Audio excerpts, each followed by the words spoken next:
Well, greetings. Here we are with Orio. Where are we, Orio? Chris, we're by a pond. We come down, have a seat. We're having a sit down by our pond. Look, look, we got this wonderful pond there. Orio wants to get in there for a swim. Oh, I won't let him go at the moment. He's getting a lot better now. He's getting used to the surroundings, and he's been off to lead a little bit. But as I said, I'm down by a pond. It's a pond that was dug out by David from Paul Ham's transport. He said, "Oh, would you like a pond dug out?" I said, "Yes, please." And we've got this big pond which collects the water, and we've got lots of wildlife in there already. And we've got some frogs in there, thanks for Paul Greenaway. But we also have our more hens and coots and all sorts of birds coming in.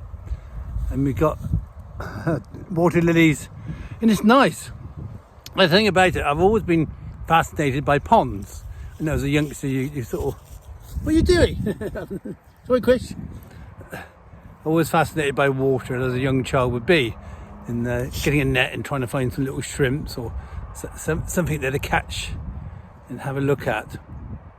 As I got older, I was very much interested in gardening and animals, as I am now.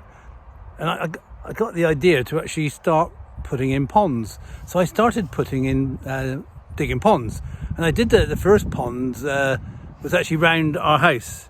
Now, when I was younger on the Rowie bank, I might have told you the story, but me and my friend Rich pushed a lot of stones down from the top of the Rowie bank, and we collected them, and we made this huge pond. It was actually 3 ponds with a great big waterfall in as well, and a fountain.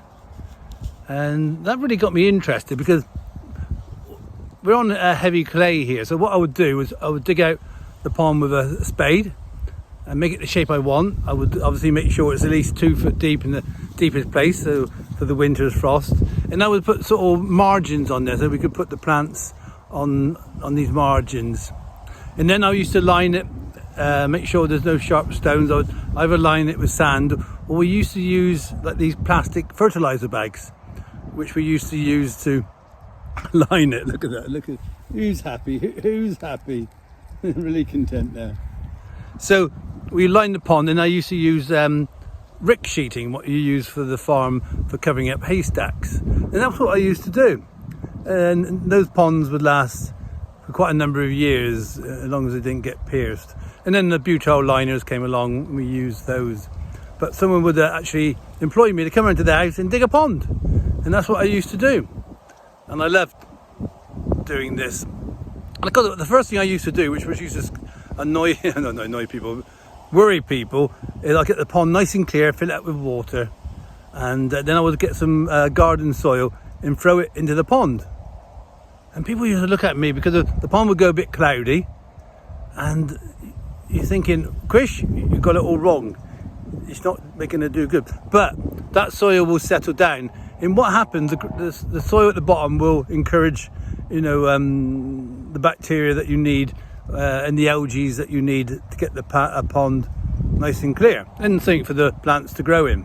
So it wasn't too daft an idea, and the ponds get established. And if you didn't overstock them with fish, there's no reason why your ponds shouldn't remain clear. It's all about balance, and that's like most things in life. You've got to do everything in the balance. So lots of times digging ponds, there's lots of stories you can tell you about digging ponds, but I used to enjoy it. You just dig a hole, and then all the soil you dig out, you make that into like an area for a waterfall or a raised bank around it. Line it with some slabs or some stones if you're lucky, and obviously got children around, you would have to fence it to make sure no children got in there. And the other thing we used to do is right around the outside of the pond, used to run like a fishing line, probably about sort of 10 inches around. So it's a fine fishing line. And the reason for that is that the heron would not be able to go in there. Now, herons very rarely will fly straight into a pond because it doesn't know the depth. So it usually goes on the side of the pond and then walks into it. So by putting a line, at least a metre away, 3 feet away, that when the herring comes up to it and walks towards the pond, the line would sort of scare it and it would sort of fly off and think, there's no fish in here, we quish.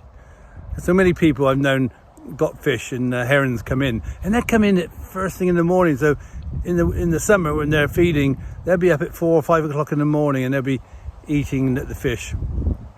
So yeah, ponds are very important. And down here we've got this pond, and we were going to fence it off properly. Me and Caroline did a lot of the fencing around here. We put some stock wire around it to stop the sheep from getting in it. But it's nice to have this wildlife area. It is windy, Chris. It's so windy. But I'll tell you more about my ponds and what we're doing here, because we want to plant all this out behind us. But for me, and obviously Orio, you say goodbye. Now Orio's eating some grass, which is a good sign. It's a good medicine for a dog. But look, oh, we got a pond. It's a windy pond. Anyway, I must go. It's time to go and feed the animals. Isn't it, Oreo? Yeah, Quish, off we go.